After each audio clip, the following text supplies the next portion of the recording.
बहुत स्वागत है दोस्तों आपके अपने प्लेटफॉर्म क्रैक कंपटीशन पे। तो कैसे हो आप सभी। तो आप सभी का बहुत बहुत स्वागत है। अगर आप हमारे चैनल पर नए हैं तो चैनल को लाइक सब्सक्राइब और शेयर करना ना भूलें। तो आज हम पढ़ने वाले हैं दोस्तों, जी हाँ दोस्तों, जो कि वर्ल्ड हिस्ट्री का एमसीक्यू। तो पहला जो कि एमसीक्यू है, द्वितीय विश्व युद्ध में कितने देशों ने भाग लिया था। तो 61 देशों ने भाग लिया था, जो कि मोस्ट वीवीआई इंपॉर्टेंट प्रश्न है क्योंकि अभी युद्ध का समय चल रहा है। उसके बाद जो कि नेक्स्ट प्रश्न है, द्वितीय विश्व युद्ध का तत्कालीन कारण क्या था। तो जर्मनी का पोलैंड पर आक्रमण द्वितीय विश्व युद्ध का तत्कालीन कारण था। जबकि द्वितीय विश्व युद्ध के समय भारत के वायसराय कौन थे। तो लॉर्ड लेनी थागो, जो कि प्रारंभ के समय तथा लॉर्ड बेवल, समाप्ति होने के समय लॉर्ड बेवल थे और शुरू होने के समय लॉर्ड लेनी थागो थे। उसके बाद जो कि नेक्स्ट प्रश्न है, द्वितीय विश्व युद्ध में मित्र राष्ट्रों द्वारा पराजित होने वाले अंतिम देशों कौन थे। तो जापान थे। जबकि द्वितीय विश्व युद्ध समाप्त कब हुआ था। तो 2 सितंबर 1945 ईस्वी को शुरू हुआ और 1 सितंबर 1939 ईस्वी को समाप्त हुआ। उसके बाद जो कि नेक्स्ट प्रश्न है, 1914 ईस्वी में हुई चीनी क्रांति के जनक कौन थे। तो sun यat-sen, जो कि चीन के प्रथम राष्ट्रपति थे,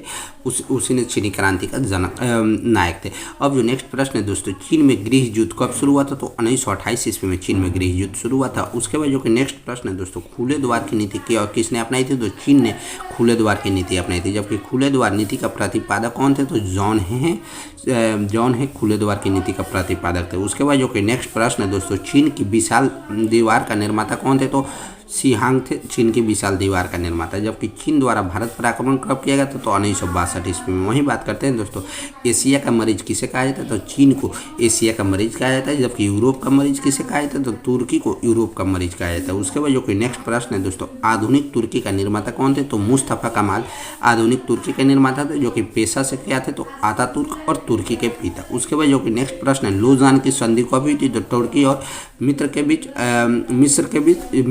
राष्ट्रों के बीच 1923 ईस्वी में। उसके बाद जो कि नेक्स्ट प्रश्न है, फासिज्म या इटली का जन्मदाता कौन थे। तो मुसोलिनी थे। उसके बाद जो कि नेक्स्ट प्रश्न है, हिटलर का जन्म कब हुआ था। तो 20 अप्रैल 1889 ईस्वी, जो कि मोस्ट वीवीआई इंपॉर्टेंट प्रश्न है हिटलर का जन्म। उसके बाद जो कि नेक्स्ट प्रश्न है, फ्यूहर किसे कहा जाते हैं। तो एडोल्फ हिटलर को। जबकि मेरा संघर्ष आत्मक किसके थे। तो हिटलर के थे मेरा संघर्ष आत्मक। उसके बाद जो कि नेक्स्ट प्रश्न है, एक राष्ट्र एक नेता का नारा किसने दिया था। तो एडोल्फ हिटलर ने एक राष्ट्र एक नेता का नारा दिया था। उसके बाद जो कि नेक्स्ट प्रश्न है, पीतातंक किसे कहा जाता है। तो जापान को पीतातंक कहा जाता है। जबकि जापान की नाट्य शैली क्या है। तो काबुकी जापान की नाट्य शैली है। उसके बाद जो कि नेक्स्ट प्रश्न है, पहली बार 6 अगस्त 1945 को हिरोशिमा पर गिराया गया एटम बम कौन था। तो लिटिल बॉय किसने गिराया था। तो लिटिल बॉय।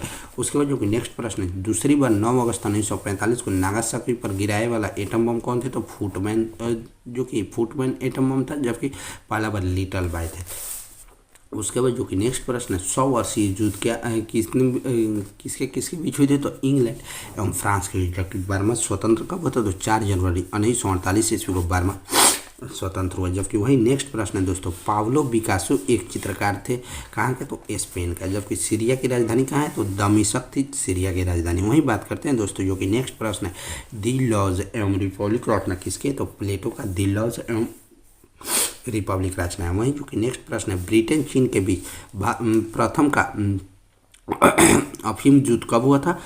प्रथम अफीम युद्ध कब हुआ था। तो 1834 ईस्वी में। जबकि भारत चीन के बीच पंचशील समझौता कब हुआ था। तो 20 अप्रैल 1954 को। वहीं नेक्स्ट प्रश्न है दोस्तों, प्राचीन भूगोल के जनक कौन थे। तो हिकेटियस थे प्राचीन भूगोल के जनक। जबकि भूगोल शब्द कहाँ के। तो ग्रीक भाषा का शब्द भूगोल शब्द है, जो कि मोस्ट वीवीआई इंपॉर्टेंट प्रश्न है। उसके बाद जो कि नेक्स्ट प्रश्न है दोस्तों, जियोग्राफी शब्द का प्रथम प्रयोग किसने की थी। तो इरेटोस्थनीज ने जियोग्राफी शब्द का प्रयोग की थी। जबकि व्यवस्थित भूगोल के पिता कौन थे। तो इरेटोस्थनीज व्यवस्थित भूगोल के पिता थे। उसके बाद जो कि नेक्स्ट प्रश्न है दोस्तों, आधुनिक भूगोल के संस्थापक किसे बनाया था। तो अलेक्जेंडर वान हेम्बोल्ट को आधुनिक भूगोल का संस्थापक बनाया जाता है। जबकि विश्व मानचित्र के निर्माणकर्ता कौन थे। तो अलेक्जेंडर विश्व मानचित्र के निर्माण करता था। जबकि विश्व ग्लोब का निर्माता कौन थे। तो मार्टिन बेहम विश्व ग्लोब के निर्माता थे। वहीं बात करते हैं दोस्तों, जो कि नेक्स्ट प्रश्न है, भौगोलिक विश्वकोश की रचना किसने की थी। तो स्ट्राबोने ने भौगोलिक विश्वकोश की रचना की थी। जबकि पृथ्वी की आंतरिक संरचना 3 परतों में विभाजित है। कौन कौन। तो भूपर्वती, मेंटल एवं क्राउड। पृथ्वी के आंतरिक संरचना 3 परतों में विभाजित है। उसके बाद जो कि नेक्स्ट प्रश्न है दोस्तों, पृथ्वी के ऊपरी भाग कौन है। तो भूपर्वती, जी हाँ दोस्तों, जिसे क्रेस्ट कहते हैं। उसके बाद जो कि नेक्स्ट प्रश्न है, भूपर्वती किसे बनाए। तो बेसाल्ट चट्टानों से भूपर्वती बनाए। जबकि भूपर्वती की मोटाई कितनी है। तो 334 cm। जबकि उसके बाद नेक्स्ट प्रश्न है दोस्तों, भूपर्वती यानी क्रस्ट का निर्माण किससे हुआ है।